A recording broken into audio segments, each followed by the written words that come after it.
Okay, so let's move on to the second subject today. Vic, I want to talk to you about the keys for long-term enjoyment and satisfaction on the tennis court. What are your thoughts on that subject?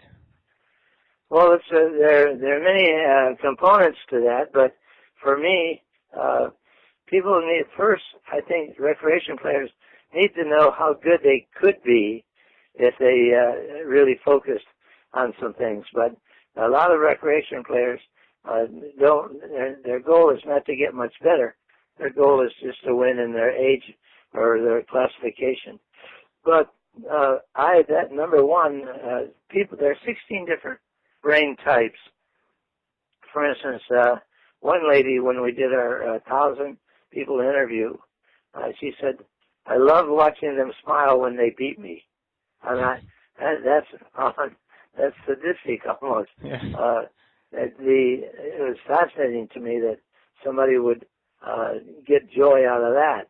Right. But that's the only one like that. But the other thing is that we found that when I was doing motor learning studies, that how difficult it is for intermediates to make a change, because the brain wants to do what they've been doing. So you see recreation players playing at the C level or whatever and stay there for 30 or 40 years. Yeah, and that's yeah. all right. If they're having fun, no problem with that. But I just can't believe how good some people could be if they wanted to focus. But to make a change is painful.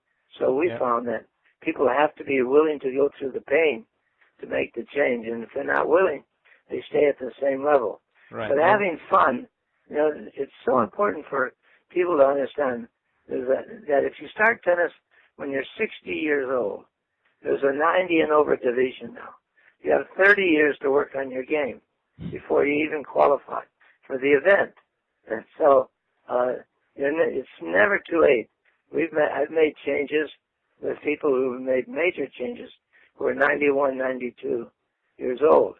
Yeah, so, we've actually, I actually have several students here who've been watching the videos that are in their 70s and 80s, and they've been sending me emails that they're improving their game, and that's really I take great satisfaction from that, obviously. But one thing I would like to ask you is, from your experience, because I know there's so many recreational players that believe that they cannot, that it's too hard to improve, and I find that once players don't stop improving, if that goes on for several years, usually the fun goes away a little bit, doesn't it? Yeah.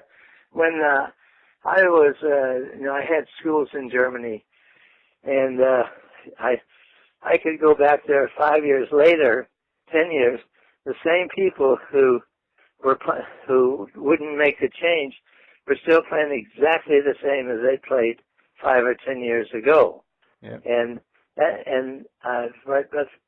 when I mentioned brain types, see, there are certain brain types that their whole goal is to improve.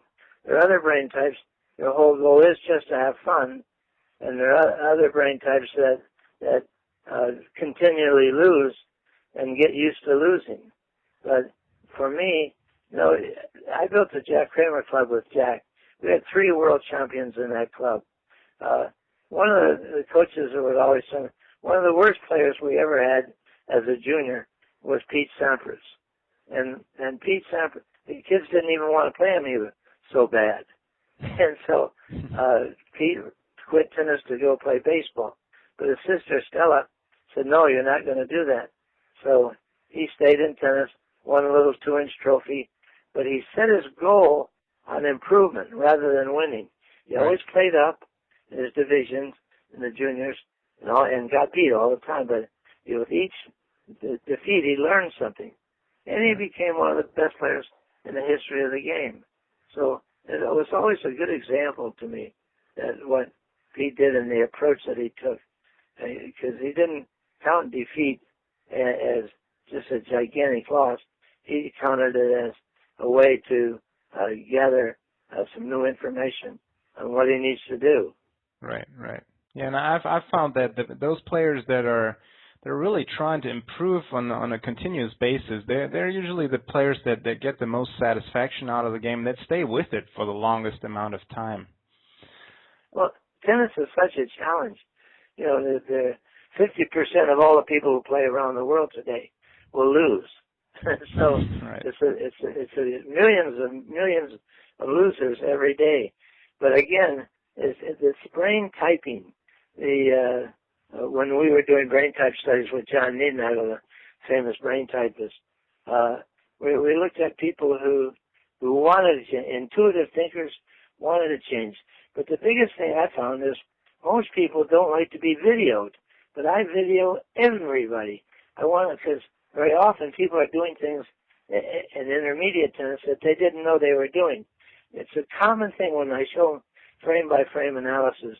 I go look and they go, my God, I didn't know that I did that. And then we even had one man deny that it was him on the TV. And he just walked out and said, that's not me.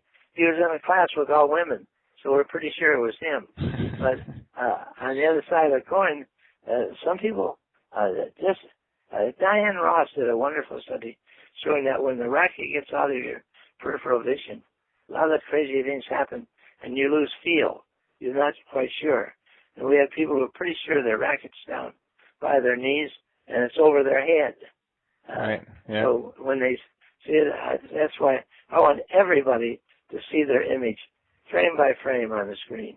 Yeah, and that's also, I think, why it is so important to, if you're trying to correct something, you take a look at it on the video, then you really have to exaggerate the correction in order to make any significant amount of change, because any small change will just feel really big to you. Yeah, no, that's true. The signal from the brain is quite different. I was doing a study on terrorists for Israel with Dr. Ariel.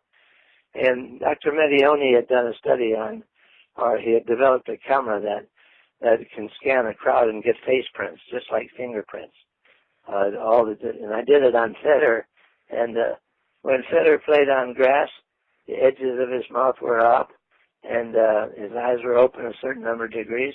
And when he played Nadal on clay, the eyes were closed a little bit more, and the edges of the mouth were down. That's and amazing. The brain sends all those signals. Yeah. And so when you've got to get, it's all in the brain. We know, we talk about muscle memory, but the muscle has no memory. There's no place, nobody's been able to identify where muscle stores memory. It's in the brain, and so everything is how an individual thinks about and works intelligently on making changes. Right, yeah.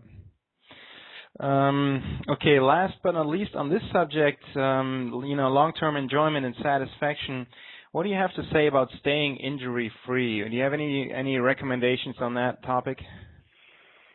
Well, it's very important that people don't, the number one thing we found is people got out on the court and they hit too many balls before they actually got warmed up. But one of the doctors here did a study showing that you've got to get body temperature up 3 degrees before the liquid gets into the joint centers.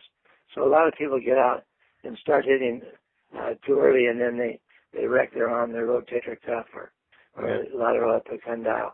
And so it's very important for people to warm up properly, even to run in place a little bit so the body temperature gets up 3 degrees minimum. Right. And so the warm-up, Jack Kramer used to tell me that he would like to win matches in the warm-up. And I said, what do you mean by that? He said, well, in the warm-up, I watch every ball. I make sure I get it back. And the opponent, the person on the other side, when we're rallying, said, my God, this guy hasn't missed a shot. Yeah. And that happened a lot. He said, I won matches in the warm-up. Yeah, that's amazing. And those are things that you don't even notice. It's and it does happen all the time. Yeah, incredible. You're right. I remember watching. I think it was Federer against Nadal. I don't know what tournament it was anymore. It must have been probably French Open. But they were coming. They were just coming onto the court, and the difference in body language was just so amazing. Nadal looked so confident, and then Rogers had his head down. And the match hadn't even started yet. Yeah. Yeah, it's kind of interesting how the brain works and what you have to do to make some changes. But You have to go through an uncomfortable period, and most people don't want to go through that period to make the change. They want to feel comfortable because comfort is what they've done before. But what they've done before is why they weren't invited to play in major events. Okay, that was it for the second part of the Vic Braden interview. I really hope you enjoyed it. And if you did, I'd like to ask you to click the like button above. And also don't forget that there's a comments section if you scroll all the way down underneath the interview transcript.